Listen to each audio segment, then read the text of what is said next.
Magandang umaga, nagbabalik ang PTV News Break. Tiniyak ni AFP Chief of Staff General Eduardo Año na idadaan sa maayos na inventory ang bulto-bulto ng perang nadiskubre ng Philippine Marine sa Marawi City.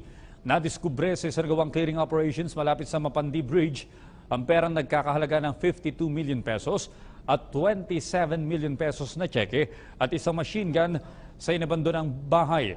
Agad na ipinasakay ng Philippine Marines ang pera at tseke sa Joint Task Force Marawi para sa safekeeping. Pinaimbestigahan din ng opisyal kung talagang mula ito sa Maute Group o sa lehitimong negosyante na nakatira sa lugar. Ngayong araw ay eksaktong 2 linggo mula nang umatake ang Maute Group sa lungsod ng Marawi. The Philippine Marines recovers 52 million pesos in cash at a house in Marawi City. The Marines discovered the money and 27 million pesos worth of checks during a clearing operation. This was near Mapandi Bridge on Monday afternoon. The Marines reported the house was an abandoned machine gun position of the Maute Group. After the inventory, the money and checks were turned over to the Joint Task Force Marawi for safekeeping. Mayang gabi, Mr. President. Menze Montes from Magnum Radio, Cagayan. Sir, sino po po yung tinutukoy na narco-politician na nag-protect ng Maute at saka na-penetrate sila sa area, sir? Yung nakipag-usap? Protector na sinasabi sa press ko na may protector po daw yung Maute Group, kaya nandun sila sa Lanao Sur at saka hindi sila napigilan. Marami dito, ma'am. In the days ahead, we will arrest all of them. Number 1, yung nag-produce ng shabu na nagbigay ng pera sa terorista, they will all be arrested, whether politicians or not. I do not care about yung sabi nila na we will charge you accordingly. We will detain you more than yung 66 days. There will be at once an inquest, and if there's a probable cause, I would like them to be detained forever. Marami yan, nandito sa Marawi, kalakasan. Kaya nga, ang supply ng shabu dito sa Cagayan, hindi maubos-ubos eh. Tama yung mga hold-upper dito, pinapatay yung 2 months ago, 3 months ago yung babae na yan yun, yan shabu yan. Tapos itong si ito mga putang inang yun, punta dito na ang shabu raw cannot affect the brain.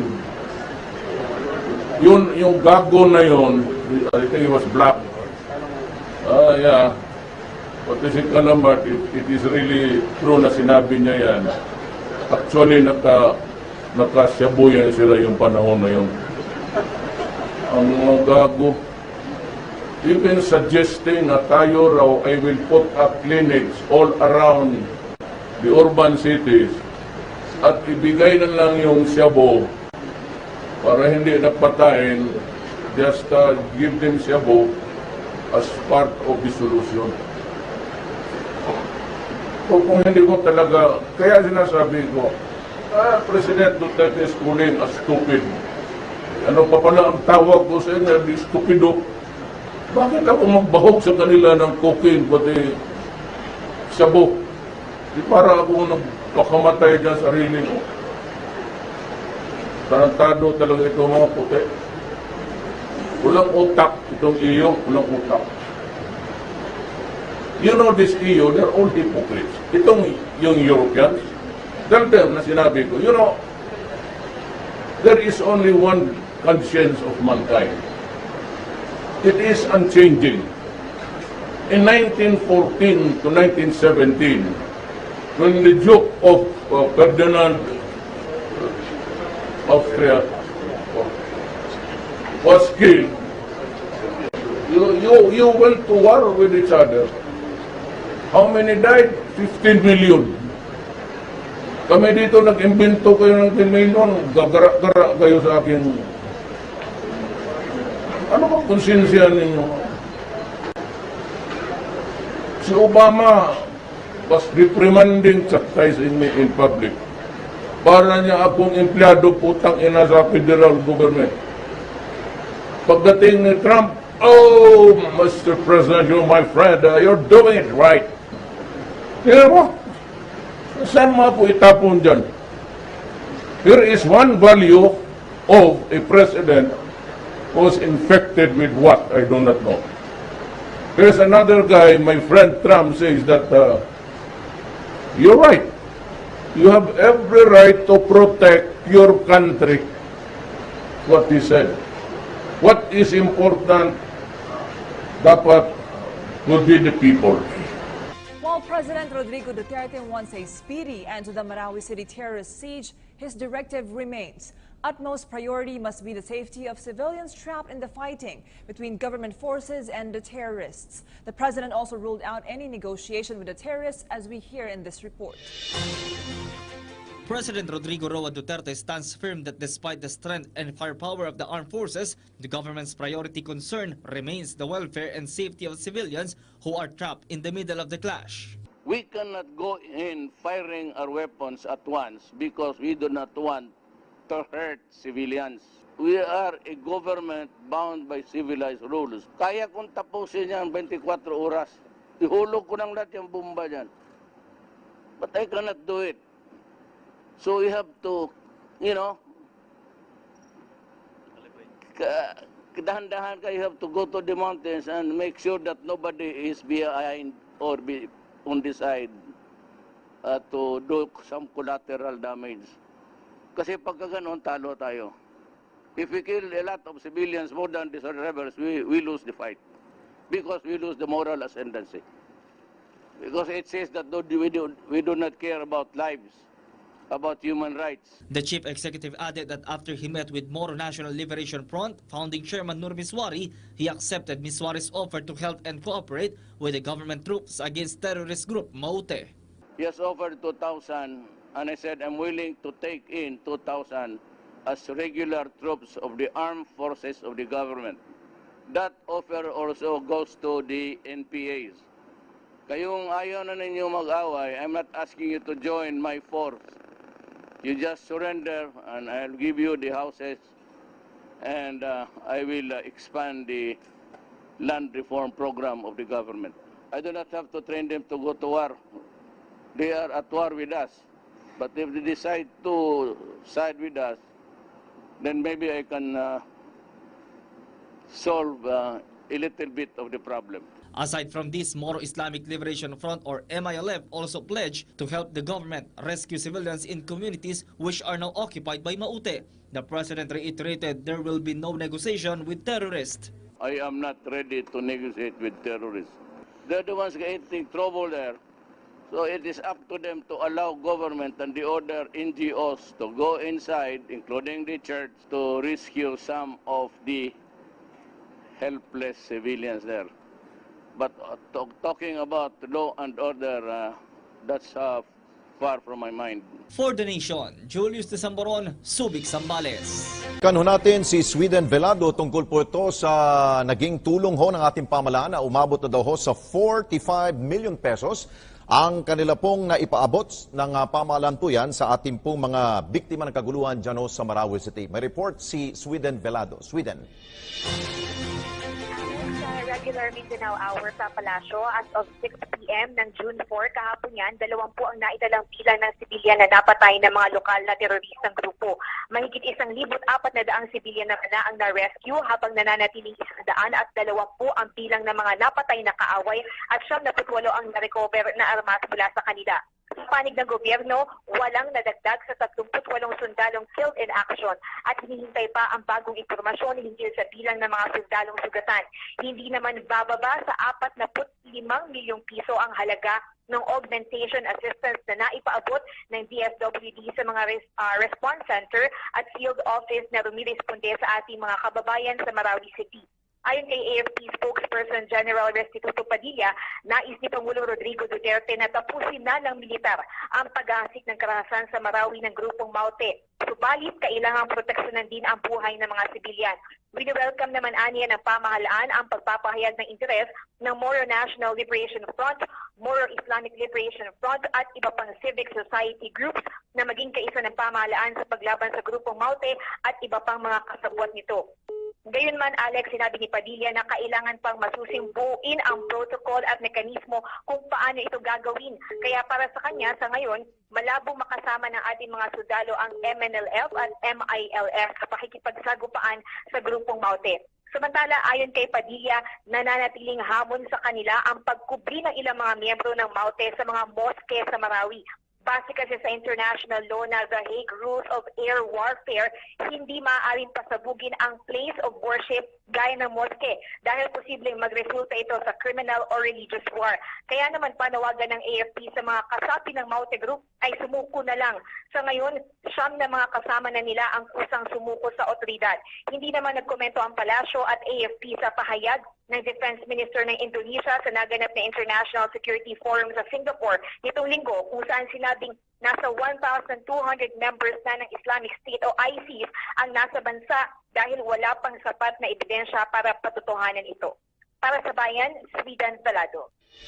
Okay, maraming salamat, Sweden Velado, mula po yan sa Malacanang. Samantala, nailigtas na ho ang higit sa 100 sibilyan sa naganap pong bakbakan dyan sa Marawi City. Ito po'y naisa katuparan, dulot ho ng pagtutulungan ng pamalaan, Moro Islamic Liberation Front o MILF at iba pang humanitarian groups matapos ipatupad ang 4 na oras na humanitarian ceasefire. Samantala, tiwala naman ang Mindanao Development Authority sa aksyon ni Pangulong Rodrigo Duterte kaugnay ho ng kanya pong deklarasyon na martial law sa buong reyon. May report si Alan Francisco mula sa Marawi City. Sa tulong ng isang emisaryo na hindi na tinukoy pa ang pagkakakilanlan na kinausap ng Office of the Presidential Advisor on the Peace Process sa OPAP ng MILF at iba pang humanitarian groups, nakausap nito ang sinasabing leader ng Maute Group na si Abdullah Maute. Ayon sa OPAP, base sa pag-uusap ay nagkasundo ang tropa ng pamahalaan at ang naturang grupo na ipatupad ang 4 na oras na humanitarian ceasefire upang maisalbang ilang naiipit sa bakbakan. Because of the efforts jointly done by the government panel and the MILF panel, and we were able to locate that guy who brings us to the Maute and requested for this humanitarian post. And we bridged it again to the military, and they acceded. And they gave us that window time from 8 o'clock to 12 noon today to retrieve and recover the civilians trapped in the war zone. From the Bangolo Bridge to the whole length of Quezon Avenue, which is about 3 kilometers. So the ceasefire, so the ceasefire held in that area. Nilinaw naman ng pamahalaan na walang hininging anumang kapalit ang Maute at sa halip na iniwalay Santiago na may kinalaman ang pagunita sa banal na Ramadan ng mga kapatid nating Muslim kaya napapayag ang Maute. Nilinaw rin ng OPAP na hindi naging negotiator ang MILF at sa halip ay bahagi lamang ito ng humanitarian assistance. Our presence here together with CCCH and AJAG manifests the sincerity from the side of the Moro Islamic Liberation Front for this humanitarian assistance and for this peace corridor. So with that question, how we risk our lives just to rescue the civilians, it's a humanitarian reason. Positibo naman ng OPAP na may mga susunod pang humanitarian ceasefire o peace corridor na mangyayari sa hinaharap sa pagitan ng Maute. Samantala, nagkaroon din ng press conference kanina ang Mindanao Development Authority rito sa Kapitolyo ng Lanao del Sur kung saan binigyang diin nito ang importansya ng deklarasyon ng martial law ni Pangulong Rodrigo Duterte sa rehiyon. Our Philippine President, our good brother Mayor Rodrigo Duterte was compelled to declare martial law in Mindanao and the suspension of the right of habeas corpus and required surgical airstrikes to weaken the terrorist hold on Marawi City. The devastation we have seen, not to be an apologist, to sound an apologist, but remember, and the rules of engagement, this war is not of our own making. President Rodrigo Duterte did not declare war against his Maranao people, himself being a Moro Maranao. The government did not declare war against the good people of Marawi. Neither the city government or the provincial government. Para sa Bayan, Alan Francisco. Sa kabila ng delikadong sitwasyon, walang takot na nagpaabot ng tulong ang ilang organisasyon sa mga sundalong lumalaban para sa bayan at gayon din sa mga kababayan nating biktima ng kaguluhan sa Marawi City. May ulat si Jervis Manahan. Magkakahalong putok at pagsabog ang gumigising at nagpapatulog sa mga sundalong nasa Marawi City ngayon. Kapag tumingala sa langit, hindi bahaghari ang tanaw, kundi mga sasakyang panghimpapawid na pang-atake sa kalaban. Delikado man ang kanilang posisyon doon, may ilan pa ring organisasyon na naglakas ng loob na bumisita sa kanila para magpaabot ng tulong. Kahon-kahong mga pagkain at tubig ang dinala ng Go Negosyo kapatid sa Marawi sa kanila. Sapat para nasa 1,000 sundalong sumasabak sa gyera. Kung tutuusin, sapat naman ang supply ng mga sundalo, pero nakapagpapataas ng kanilang moral ang tulong mula sa kanilang mga kababayang Pilipino. Sa mga bayan naman sa labas ng Marawi, libo-libo pa rin ang evacuees. At sa mga bayan na walang covered court, ang iba napipilitan na lamang na makitira sa bahay ng mga taong hindi nila kakilala. Nagpaabot din sa kanila ng tulong ang Go Negosyo, mga simpleng handog, pero sapat para makapagbigay ng ngiti sa mga mukhang balot ng takot. In this area, the biggest hurdle is this is very near Marawi. So there's seldom people in the private sector who come up here. So yung tulong medyo mahirap kasi takot yung taong umakyat. Hindi ito ang unang beses na nabalot sa tensyon ang Marawi. Ayon kay Miguelito Valdez, isang kilalang Maranao elder, taong 1972 nang umatake ang ilang armadong lalaki sa ilang establishmento sa Marawi. Pero bukod doon, payapa at makulay daw ang kultura nila. Lalo na't isa ito sa mga sentro ng sibilisasyon sa Mindanao. Yung Sultan is, we submit ourselves to the Sultan. Kung sino gan. Hindi mo na kailangan dalhin sa korte yung isang problema. Kasi dito sa Sultan namin, it's a makeable settlement. Ayos lahat. Kwento din niya, kilalang angkan sa Marawi ang mga Maute, pero hindi sa paghahasik ng gulo, kundi sa pagninegosyo. Status symbol sa mga Maranao ang pagkakaroon ng mga armas, kaya hindi ikinagulat ng ilan na maraming nakumpiska doon. Pero sa kabila nito, payapa raw namumuhay doon ang mga Muslim at kakaunting Kristiyano. Napakasakit talaga. Masakit talaga sa amin, sa nangyari sa Marawi. Pero mo, para sa akin lang, ang picture ko sa Marawi noon, kasi alam ko lahat, ang mga improvement, mga building, mga daan. Sa nangyari ngayon, makita ko sa TV, masakit talaga. Sadlakman ngayon sa bakbakan, kilala naman ang mga taga Mindanao sa pagiging malakas at matapang. Kaya tiwala sila na hindi magtatagal, muling babangon ang mga Maranao at maibabalik ang Marawi sa dati nitong gawi. Para sa Bayan, Jervis Manahan.